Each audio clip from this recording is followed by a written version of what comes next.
Tervetuloa arvoisat pelaajat! Tässä pelissä me kaikki ollaan leluntekijöitä, me rakennetaan näitä supersulaisia Fluffybeadia. Lähdetäänpä seuraavaksi katsomaan sitten, että miten peli itsessään toimii.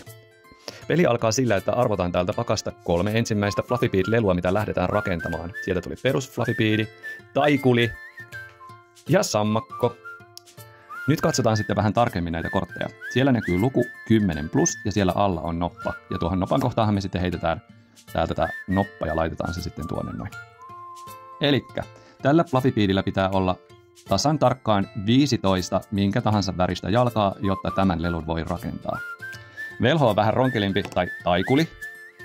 Hänellä pitää olla 4+4 ihan tuommoista oman väristä vaaleaa liilaa palaa, että hänet voidaan sitten rakentaa. Ja sammakolla näkyy olevan myös sama juttu siellä, eli pitää olla 4 plus nopan osettama luku, eli tässä tapauksessa 9 tuommoista vihreää palaa.